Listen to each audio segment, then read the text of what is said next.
There's this woman on TikTok that is a creator who her content is focused primarily on her daughter's drug addiction. Now, her daughter's in her 20s, and she has, I don't know, a son that maybe 7 years old, I can't tell.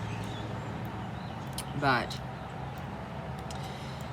basically, this mother, was proud of this daughter when she's doing well, but when she relapses, she does all of these things that are just really bad for this woman. And on the same token, though, she will turn around and say that she is heavily educated on addiction recovery and all this stuff, and clearly she's not. And so what she is doing now is her daughter relapsed around Christmas. Her daughter has relapsed the past 2 Christmases. There is a trigger with Christmas.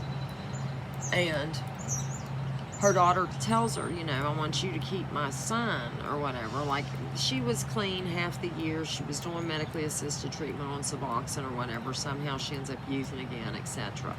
And so I guess she's not in this program anymore. And so the mom has told her that in order to visit the child, a supervised visit, for them to go eat in public, like her, the mom, and the child, she has to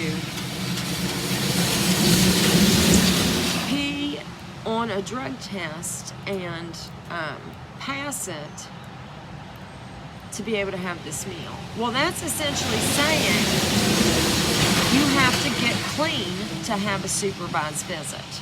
Even a court of law isn't that strict. A parent that has tested positive for drugs is only allowed a supervised visit, like at normally a facility that is like approved by the court. And you can't show up inebriated and all those things. But you do not have to pee on a stick and prove yourself clean to have a visit with your child. Many times, most times, for an addict that has a child, the only thing that addict still wants to live for is that child. Because by the time they have destroyed their lives, they feel so bad about themselves. That takes several years to build back up, and this girl ain't there.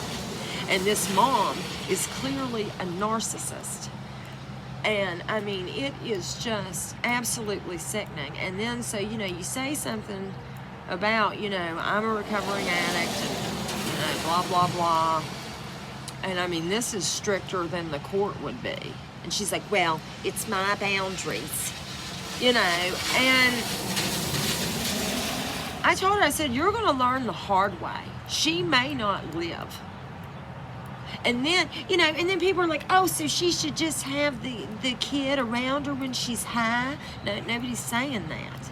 But depending on what she's taking, she may have to be off of drugs for 3 to 4 to 5 days to, get clean, to pass a drug test. That needs to be required and established and stuff before she starts getting unsupervised visits. That's what they do in a court.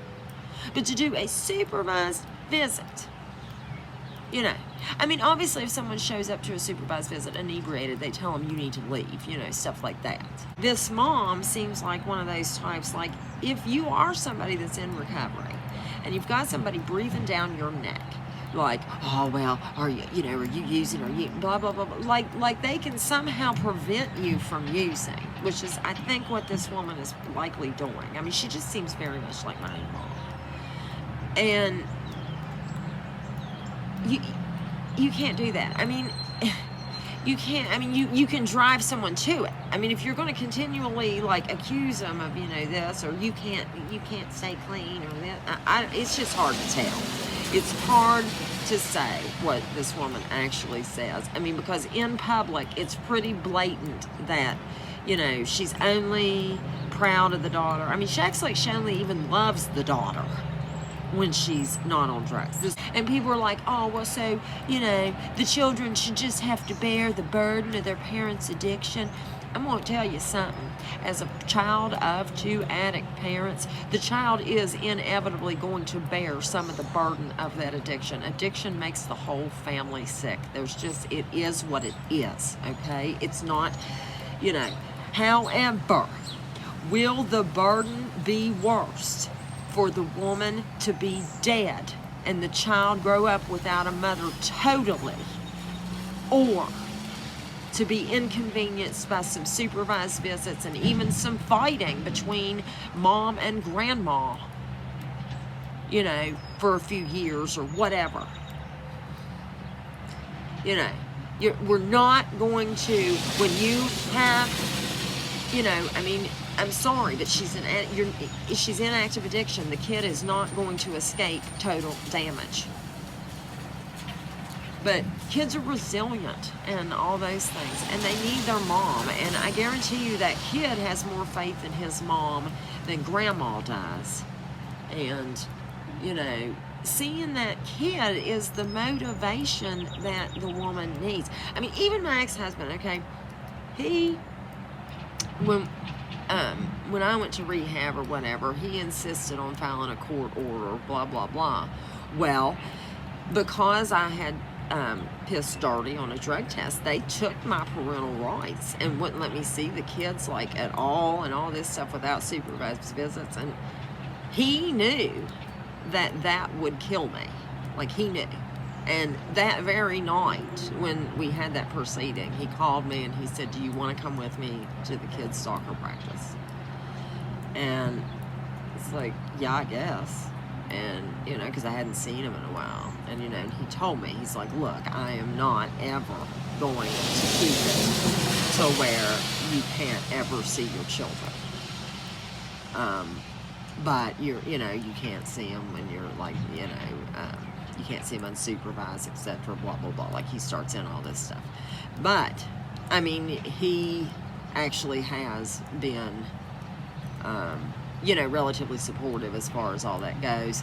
And, I mean, he doesn't have any experience with this kind of thing. I mean, he didn't do it perfectly. The first year was rough, but, and he did keep them from me for a few months, but it all worked out. In the end, we have an amicable relationship now. We get along fine. I mean, it's, you know, it is what it is.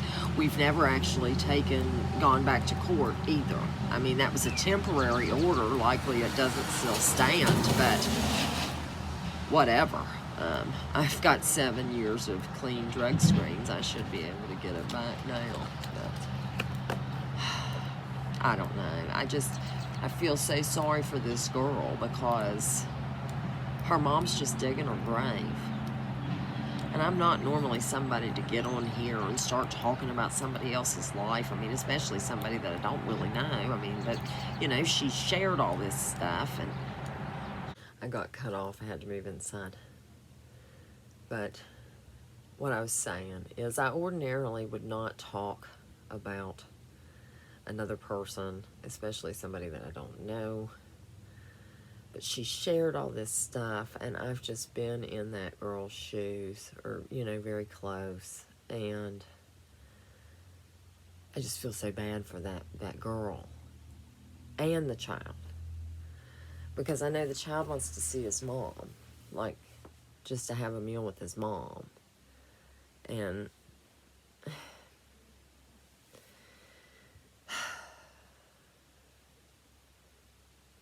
you know, the leading cause of death right now between 18 and 45-year-olds is overdose.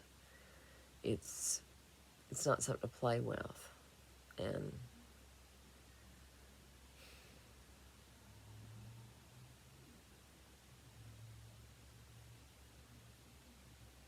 if you don't get it, you know, consider yourself lucky.